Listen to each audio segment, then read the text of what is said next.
Revelation, the digital code. What if John's revelation, written nearly 2,000 years ago on the rocky island of Patmos, is actually a coded warning message sent through the centuries? A message whose meaning we are only beginning to decipher now, in the age of technology. We have traditionally interpreted the apocalypse through a filter of faith, mysticism, and above all, fear. But what happens when we remove the human factor from this interpretation?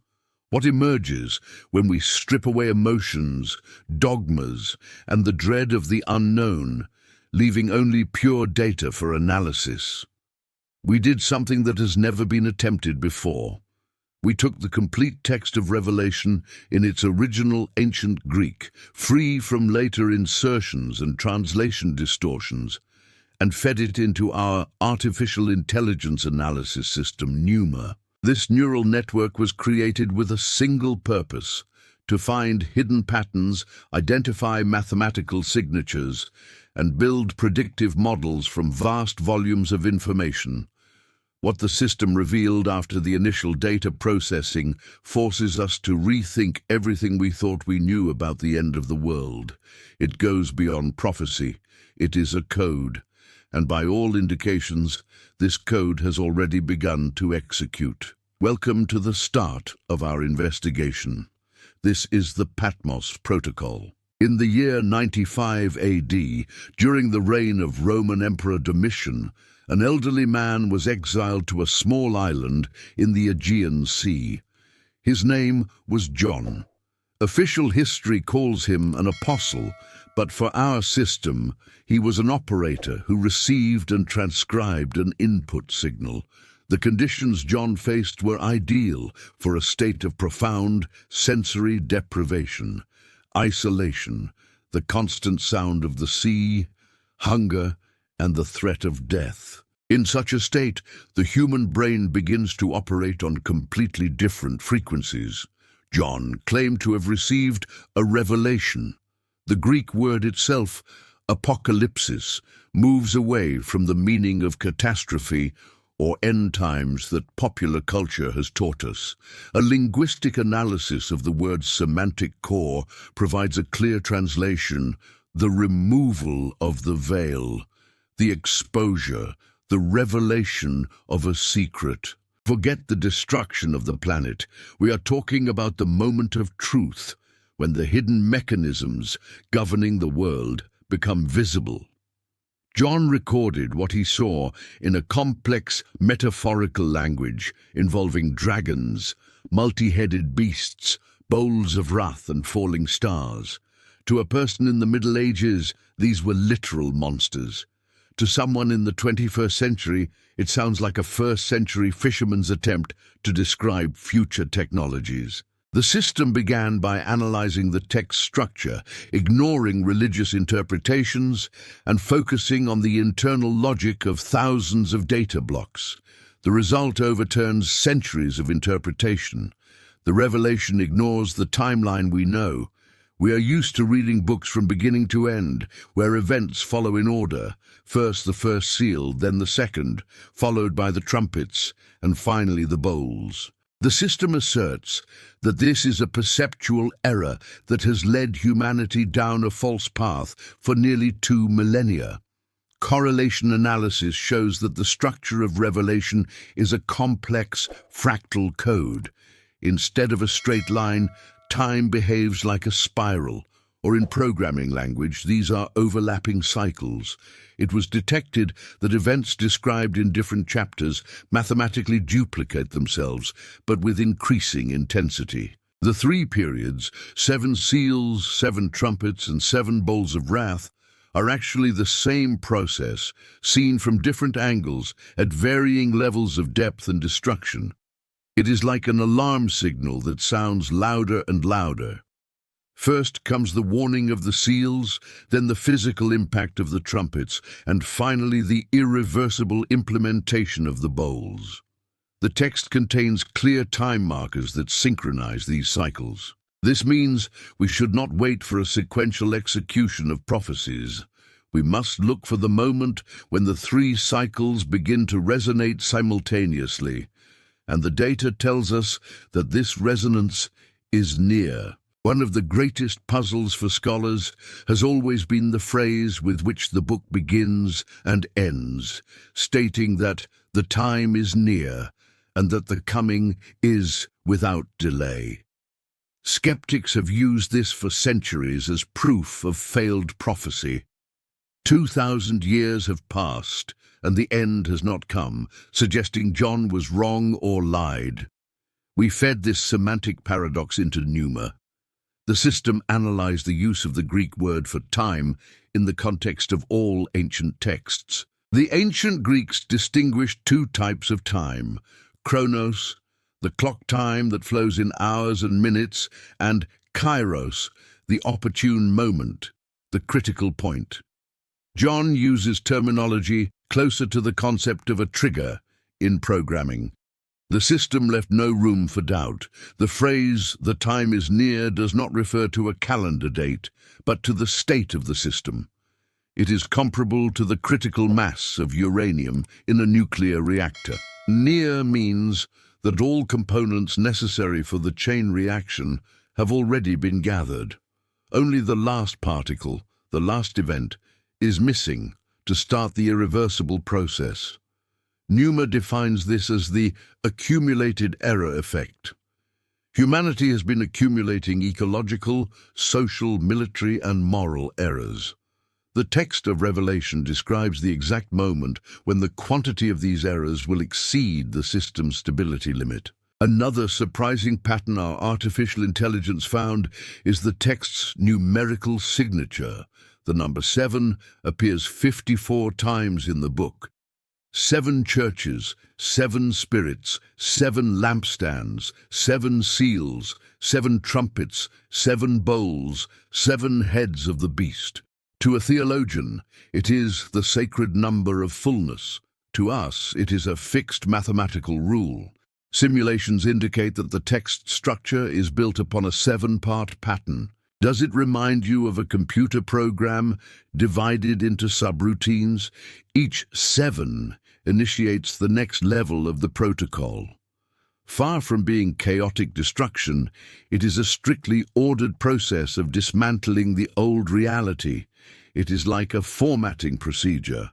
Before a new system can be installed, what John calls a new heaven and a new earth, the old system must be completely erased. And this deletion occurs by sectors. First social structures, then the economy, followed by ecology, and finally biological life as we know it. The discoveries regarding points of no return are even more serious. When analyzing the text, the system highlighted a series of events that function as irreversible switches. Up to a certain point, the process can be interrupted, but once a specific marker is activated, the script begins to execute automatically. When we cross-reference these markers with historical data from the last 100 years, the correlation analysis sends a chill down the spine. We are used to thinking of the apocalypse as a future event, something we will watch on television while the world crumbles. But the process has already begun. We are inside the code. We simply don't perceive it because the scale of events is too vast for a single individual's perception. The release of the 4 horsemen marks the first phase: white, red, black, and pale. Forget medieval engravings of skeletons on horses. The horsemen are global forces, macroeconomic and biological processes that are already sweeping the planet. The pandemic that paralyzed the world does not seem like an accident. Military conflicts do not seem isolated. The rise in food prices goes beyond an economic cycle. Pneuma sees in this a unified algorithm, the algorithm of the horseman. The white horseman opens the way, carrying a bow and receiving a crown. The Greek word for bow is toxon, from which our word toxin is derived. His weapon is a biological agent that acts at a distance. The word for crown is Stephanos. In Latin, crown is corona. A global agent with corona in its name, acting like a toxin, spread across the entire Earth, conquering nations without using brute force, imposing new rules on everyone. The white horseman has already passed us by. He prepared the ground, showing the fragility of our civilization. Right behind him, the second appeared on a fiery red horse. He was given the power to take peace from the earth. The nuance is crucial. His function is to remove peace, not just to bring war. He destroys diplomacy, treaties, and balances of power. Violence becomes the only argument. The result is that men kill one another. This describes not just wars between armies, but civil wars, extreme polarization, the hatred of neighbor against neighbor.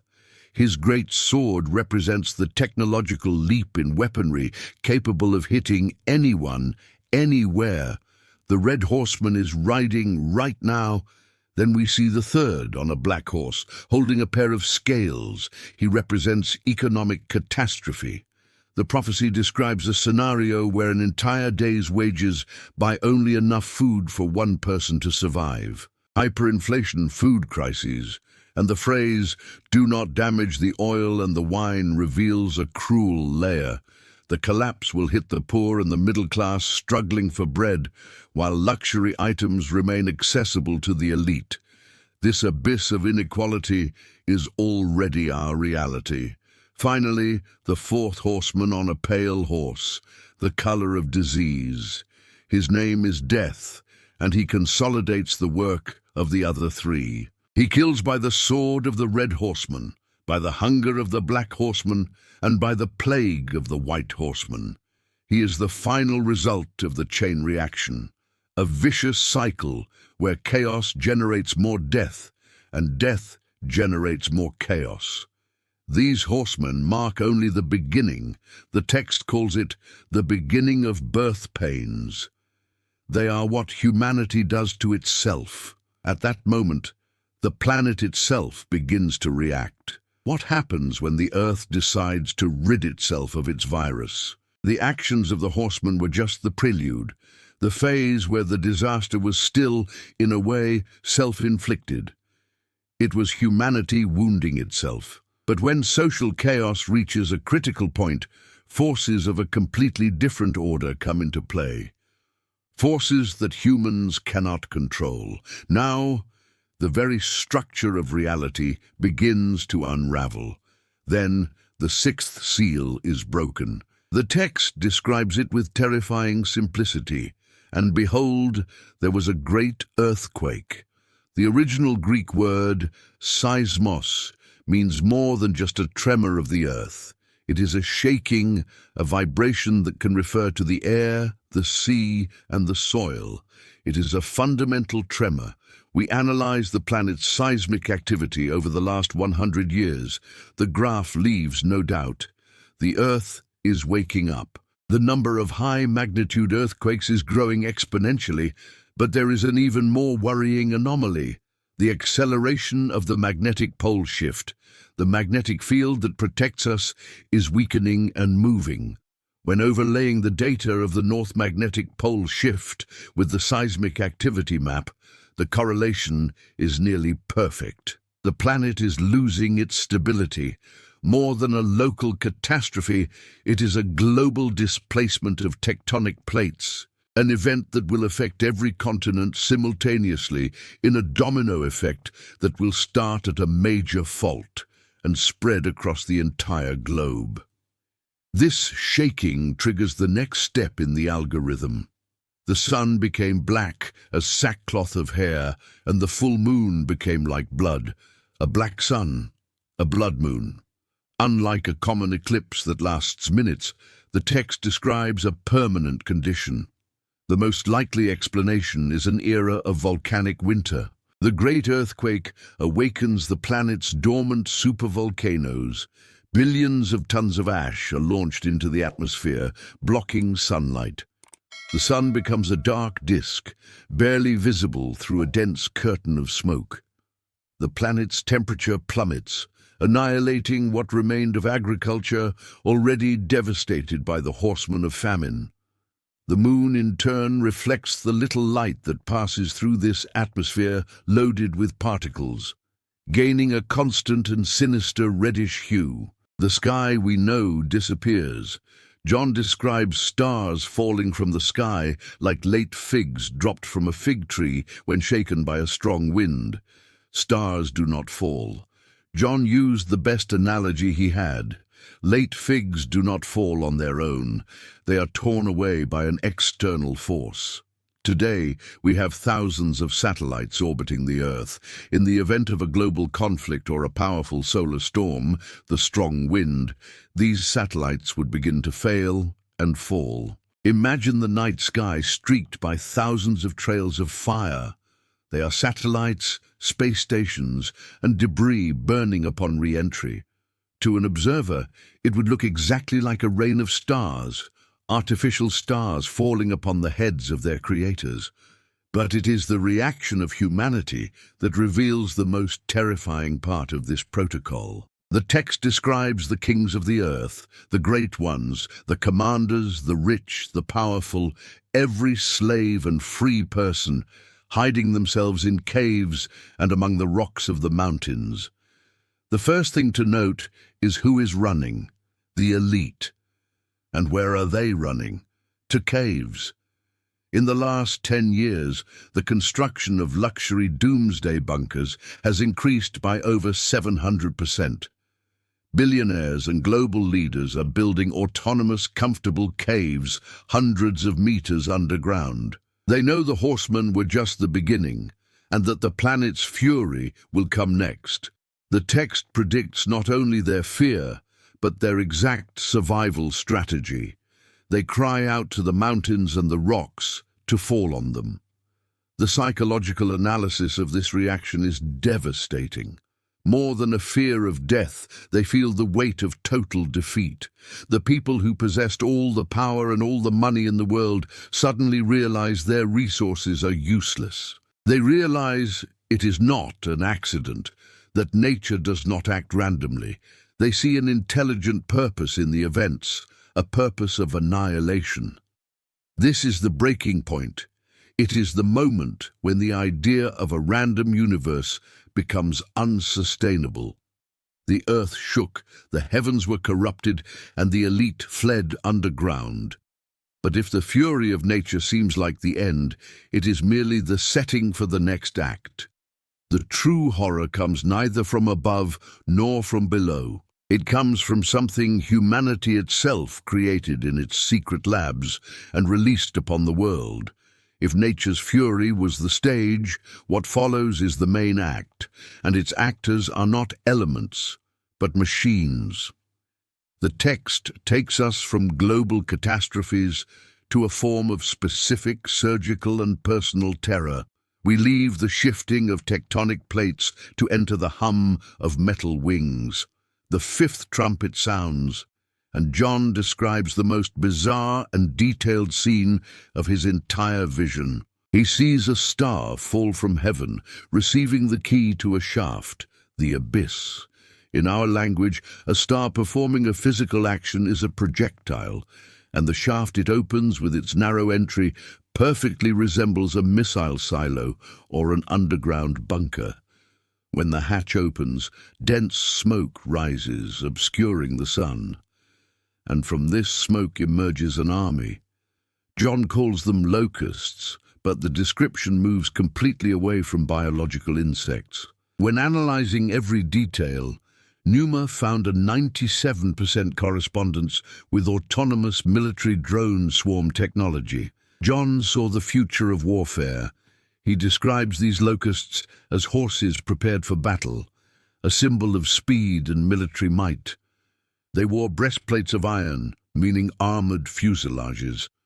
On their heads were crowns like gold, a perfect description of the lenses and optical sensors of a drone that glint as they reflect light. And the most chilling detail, their faces were like human faces. This indicates the ability to recognize a human face. It was facial recognition software, the targeting system that allows them to distinguish an objective. The description continues. They had hair like women's hair, a visual analogy for propellers spinning at high speed, creating a blurred indistinctness, or perhaps for arrays of antennas and cables. Their teeth were like lions' teeth, a metaphor for the power to tear flesh, the effect of fragmentation ammunition. The sound of their wings was like the thundering of many horses and chariots rushing into battle, the deep, mechanical drone of countless motors and rotors. And crucially, they had tails like scorpions, and in their tails were stings. The weapon was not in the front, but in the tail, the stinger, the injector, the explosive. But the most frightening part is their mission algorithm. They were commanded not to harm the grass or any plant, but only people. It is a selective weapon, programmed to ignore flora and infrastructure, focusing solely on the annihilation of human beings.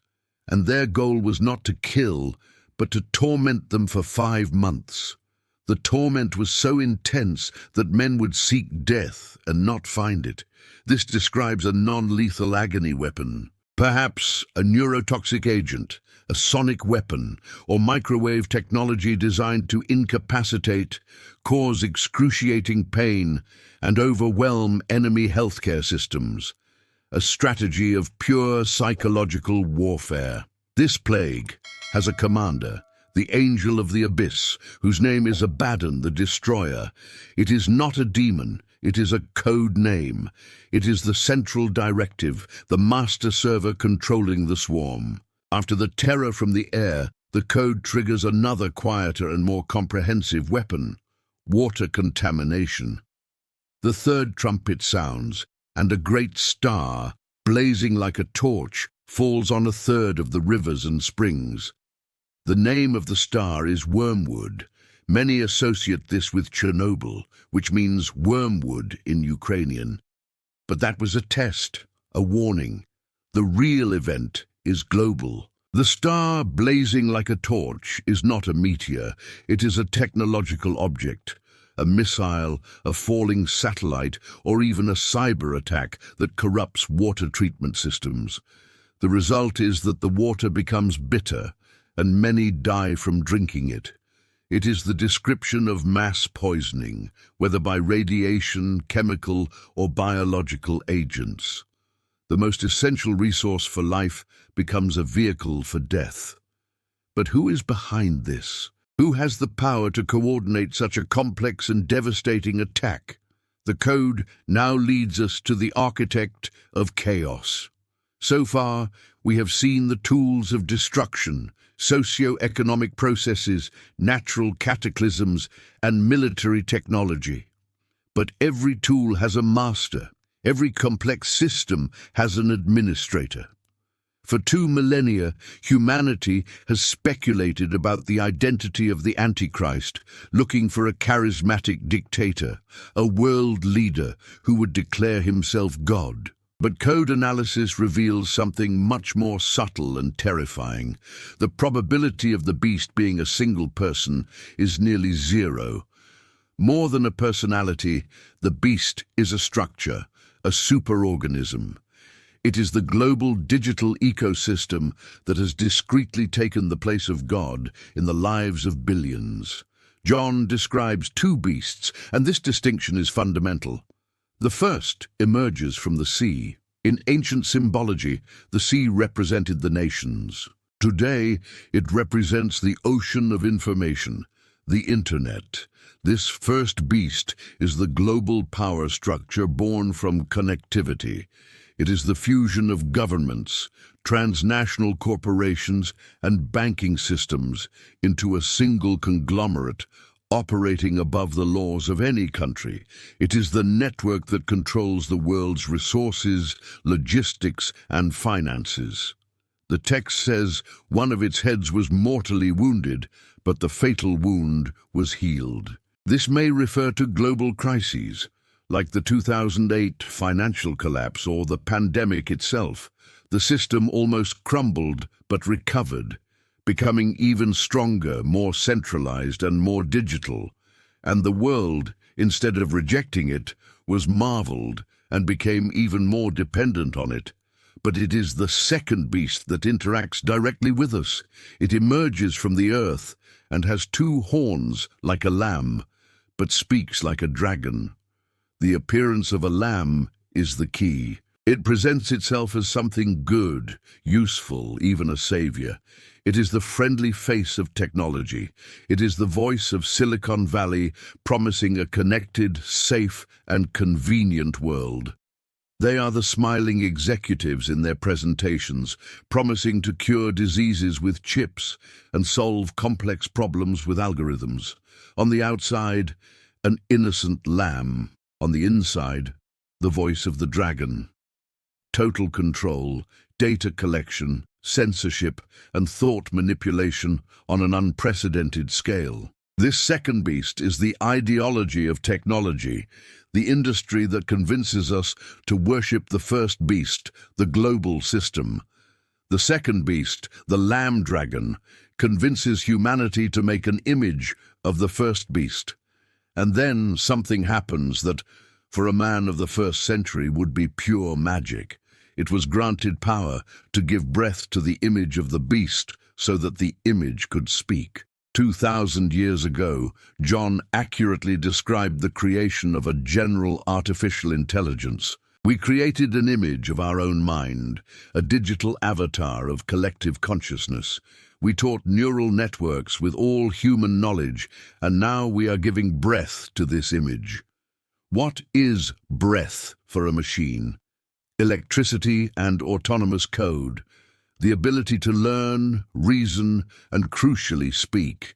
Virtual assistants, chatbots, deepfakes, indistinguishable from reality. The image of the beast is already speaking. It answers our questions, writes our texts, creates our images. But the text goes further. The image would cause all who refuse to worship it to be killed. Death here does not involve laser beams from an idol's eyes. Death in the 21st century is digital.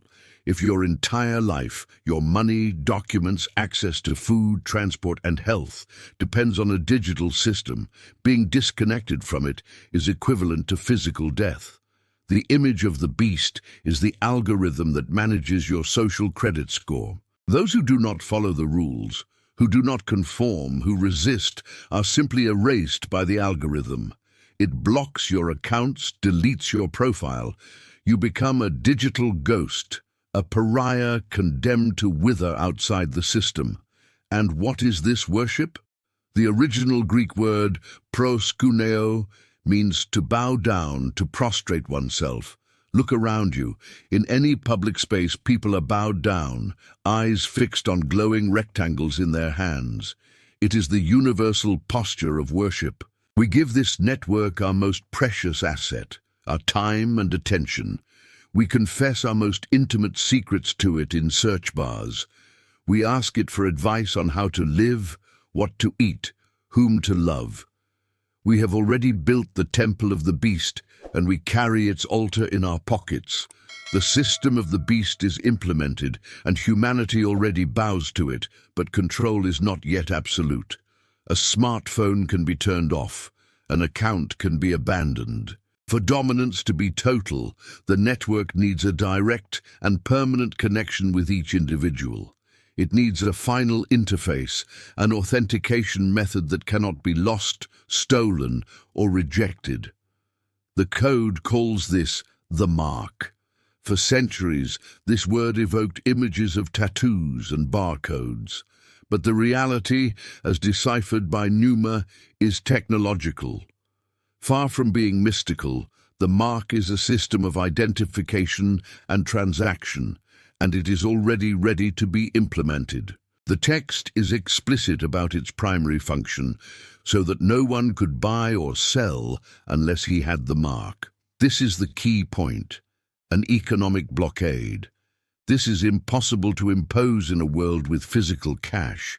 Paper money is anonymous. With it, you can buy what you need without anyone knowing who you are or what you believe.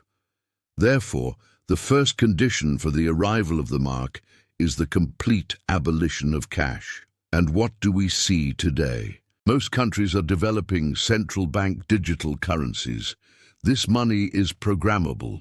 The system, besides seeing every transaction, can block your funds or limit what you can buy if your behavior is deemed inappropriate.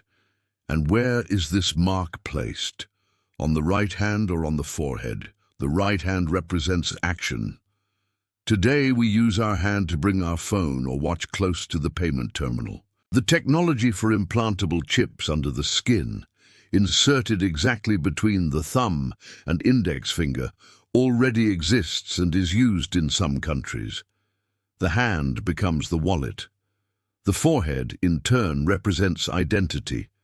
Facial recognition, which scans the geometry of your face, already allows payments in various places, but there is a deeper level: brain-computer interfaces. Chips implanted in the brain that promise to connect us directly to the network. The promise is to cure diseases and give us control over machines with our thoughts. But the channel is two-way.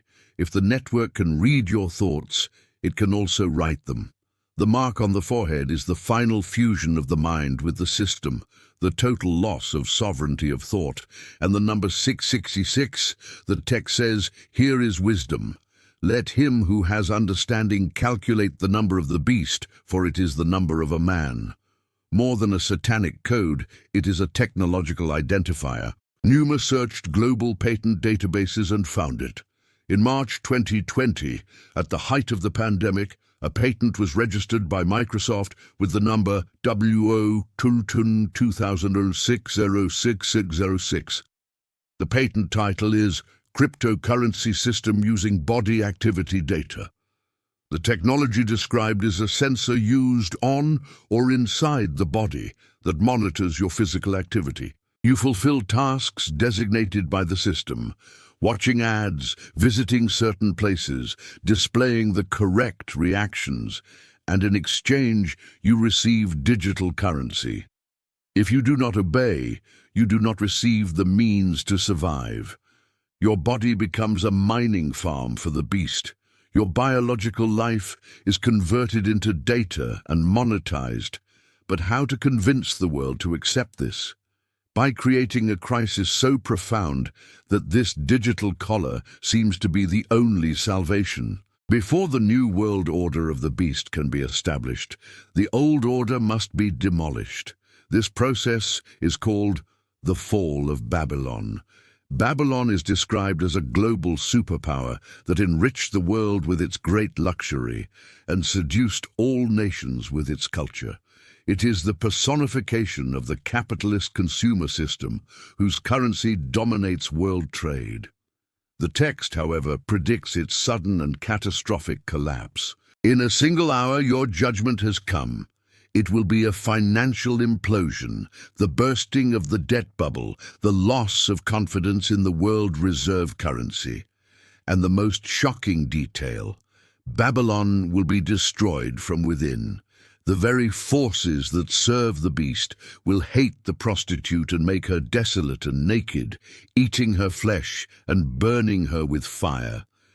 The global elite will perform a controlled demolition of the current system. It has become too large, chaotic, and inefficient for the level of control they desire. They will break the world economy so that upon the ruins they can erect their new digital world, where the mark will be offered as the only passage to stability. The old economy based on consumption and debt is already in ruins. The world is plunged into a chaos that is, in fact, the order controlled by the beast.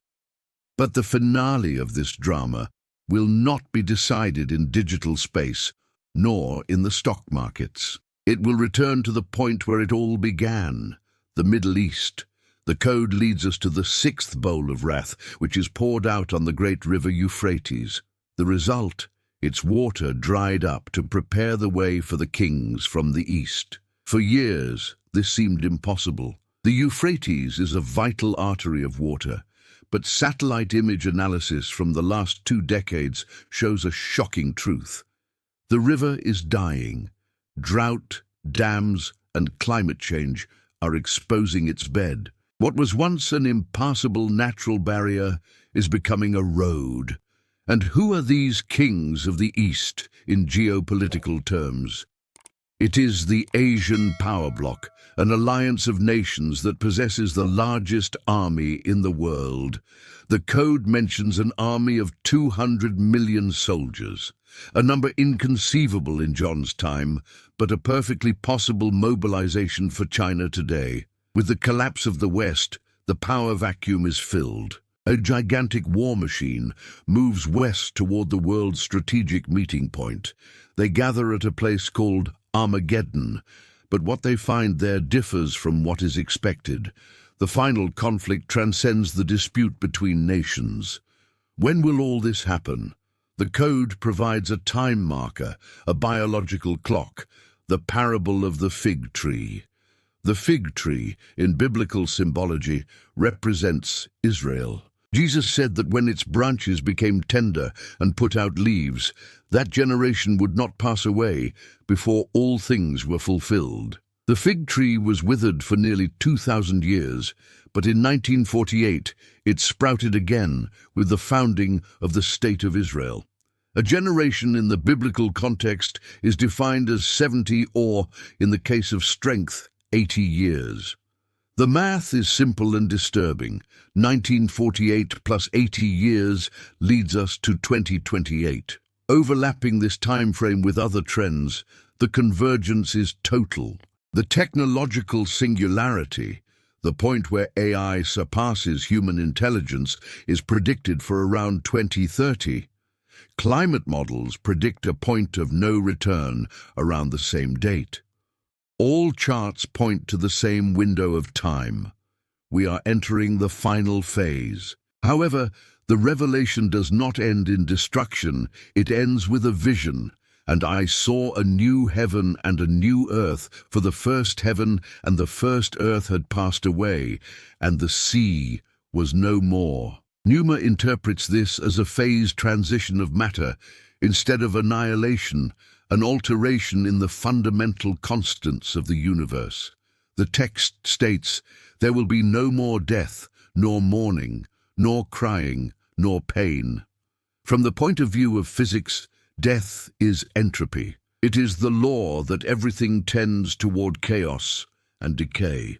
A new earth without death is a reality where the law of entropy has been revoked, where matter no longer unravels. But the beast, which always imitates the divine, will offer its own version of this paradise. And this is the greatest deception in history.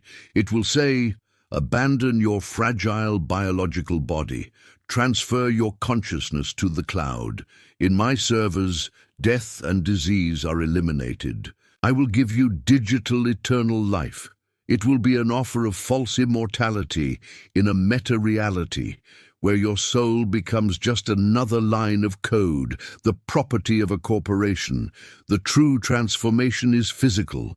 It is the arrival of the New Jerusalem, described as a colossal object, a cube or pyramid whose sides measure over 2,000 kilometers. A structure of a higher dimension entering our three-dimensional space, made of pure gold like clear glass, a material with properties unknown to our science. Perhaps a perfect superconductor, a city that needs no sun, for its energy source is internal. This is the end of evolution. In the face of all this, neutrality no longer exists. The data has been processed, and the conclusion is that we are facing an inevitable choice. The script is already in execution. The horsemen ride, the trumpets sound, and the beast builds its digital prison, offering comfort in exchange for freedom. On the other side, an event of cosmic scale approaches, one that will redefine reality itself. The time to think is over. The fig tree has bloomed. What will you do? The system can only present the data. Now the decision is yours. If you enjoyed this investigation, your subscription to the channel and any donation help us expand the Numa project. We would love to read your reflection on the video subject in the comments and your suggestion for the next topic to be covered. Tell us which city you are watching from. Thank you for your company until the end, M.